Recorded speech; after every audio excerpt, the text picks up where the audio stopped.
Assalamualaikum warahmatullahi wabarakatuh. Perkenalkan, saya Fadil Diansyah dengan NIM 3 digit terakhir 055 dari kelas Praktikum B Teknologi Rekayasa Otomasi Angkatan 2024 Sekolah Vokasi Universitas Diponegoro. Di sini saya akan menjelaskan tentang SPI Storage pada sistem embedded. Nah, tanpa berlama-lama, kita langsung saja masuk ke materinya.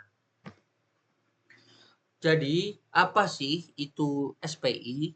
SPI atau Serial Peripheral Interface adalah protokol komunikasi serial sinkron yang digunakan untuk pertukaran data berkecepatan tinggi antara microcontroller dan perangkat eksternal.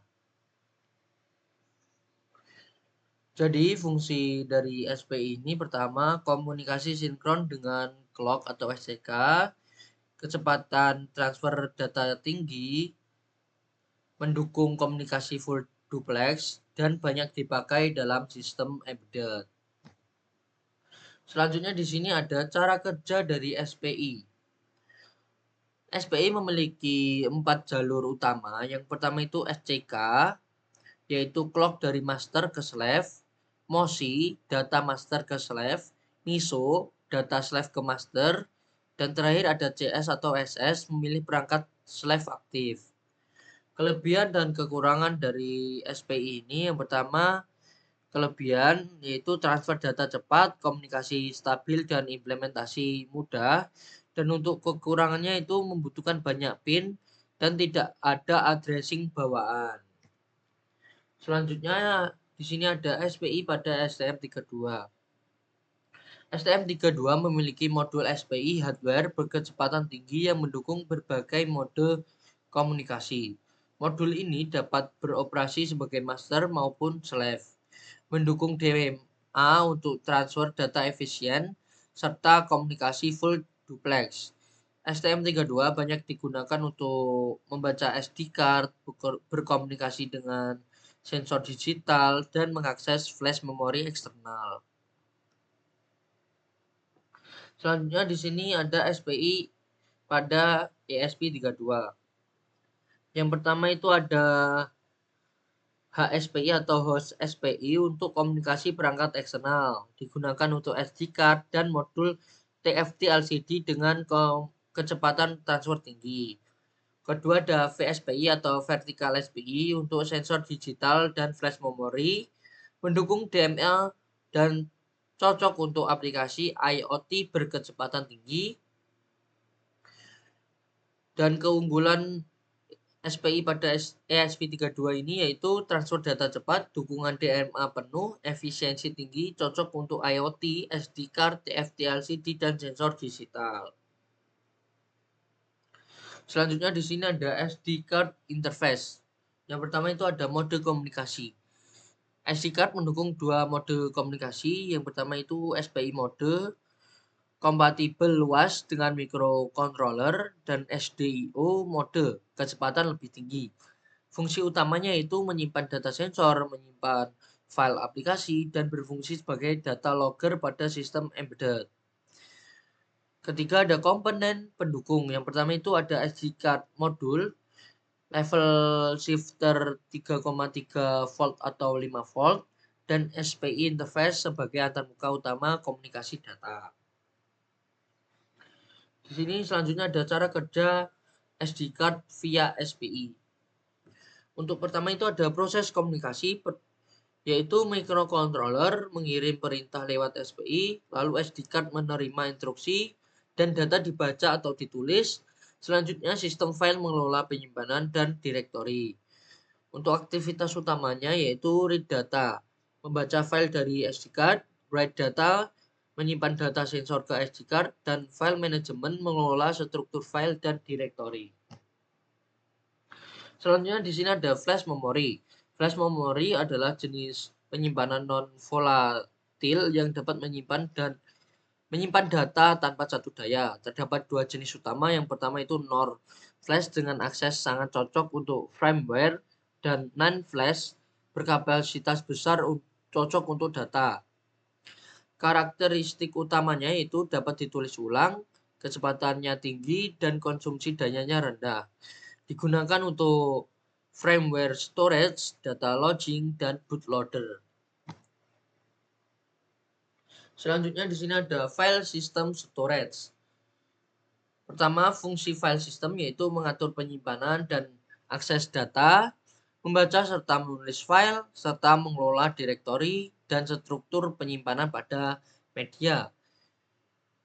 Selanjutnya di sini ada FAT16 dan FAT32. FAT16 cocok untuk media kecil, sedangkan FAT32 adalah format paling umum digunakan pada SD card di sistem embedded. Dan selanjutnya di sini ada Little FS dan SPI FFS. Little FS dirancang ringan untuk sistem embedded, sementara SPI FFS dikhususkan untuk flash memory internal seperti ESP32.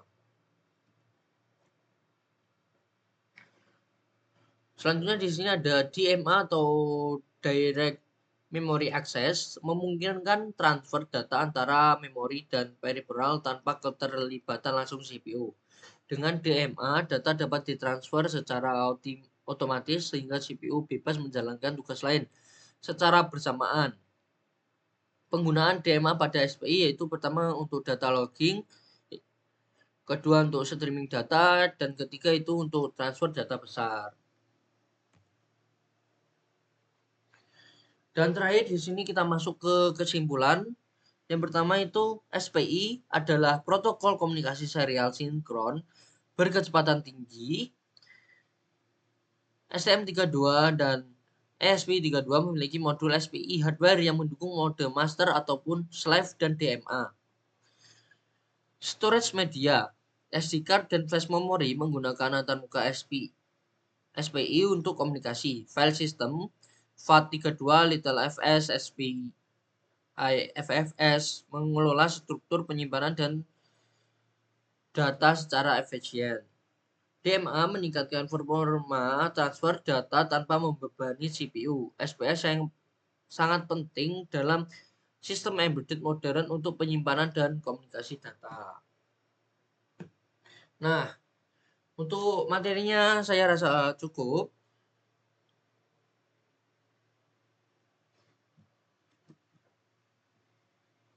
Nah, untuk penyampaian materi beserta simulasi yang saya sampaikan, saya rasa sudah cukup.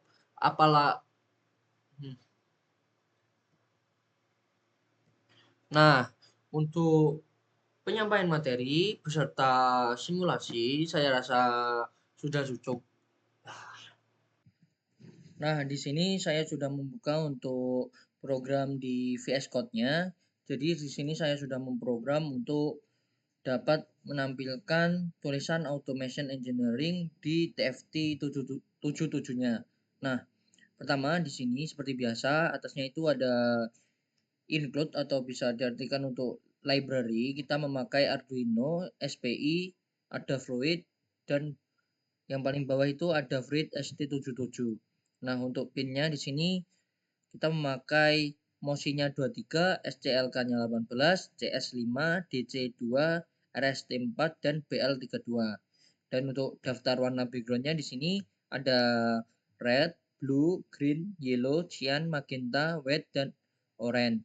Jadi ini fungsinya untuk agar warna background-nya itu dapat berubah-ubah. Dan di sini kita bisa lihat untuk bagian void-nya di sini dilihat di bawahnya ada void loop juga agar fungsinya dapat berulang-ulang. Dan di sini untuk teks yang ditampilkan itu yaitu Automation Engineering. Jadi nanti program ini dapat menampilkan di ST77-nya yaitu tulisan Automation Engineering dan background-nya itu berubah-ubah. Program kali ini kita menggunakan STM32 dan juga ESP32 yaitu sebagai sebagai koneksi antar mikro. Dan di sini ini STM32 di sini sebagai sebagai penerimanya melalui debugger ini, dan juga untuk ESP32 itu sebagai pengirimnya. Nah, jadi untuk hasil output yang akan dimunculkan pada LCD itu adalah seperti ini. Jadi pada percobaan kali ini kita menggunakan LCD TFT dengan menggunakan microcontroller yaitu ESP32 sebagai microcontrollernya. Dan di sini untuk programnya ini adalah contoh dari program yang dipakai, dan di sini setelah di running seperti ini dia akan menunjukkan pada serial monitor yaitu teks yang akan dimunculkan di LCD-nya, dan yang akan dimunculkan yaitu adalah berupa tulisan seperti ini. Dia akan berubah-ubah dengan konfigurasi yang sudah ditentukan seperti ini. Jadi LCD yang kita pakai itu adalah LCD dengan jenis TFT SPI. Udah. Ada output yang akan dihasilkan dari LCD dari model TFT yaitu adalah seperti ini. Dia akan menampilkan tulisan automation dan juga engineering secara bergantian. Oke, jadi ini project yang keempat itu menggunakan ESP32 serta SPI dengan tambahan RTOS. Jadi di sini diupload dulu. Nah, udah sukses. Nah, di sini dia akan nge-blink untuk menunjukkan bahwasanya SD card itu sudah terbaca. Nah, di sini aku bisa start monitoring lagi, misalnya dari awal. Nih, aku stop dan aku mulai dari awal. Itu dia di awal itu akan membaca jumlah berapa puluh giga yang ada di sini, 30 giga, dan kepake itu di 3 giga. Dan di sini jumlah pembacaannya untuk beberapa kalinya gitu. Dan di sini bahwasanya ketika nge-blink LED-nya itu menandakan bahwasanya SD card-nya sudah terbaca dengan baik seperti itu. Nah, di sini untuk wiring-nya di sini menggunakan pin 2 untuk LED serta yang lain-lain. Di sini ada CS di 5, SCK di 19, MOSI di 18, dan MISO di 23. Lalu VCC dan ground di sini menggunakan V-in, jadi nggak pakai 3,3 tapi pakainya V-in. Sudah terbaca dan sudah berhasil. Terima kasih. Jadi intinya kita sudah berhasil. Nah, untuk penyampaian materi beserta simulasinya saya rasa sudah cukup. Apabila ada kurang lebihnya saya dalam menyampaikan materi beserta simulasi yang saya lakukan, saya mohon maaf. Terima kasih sudah menyaksikan. Wassalamualaikum warahmatullahi wabarakatuh.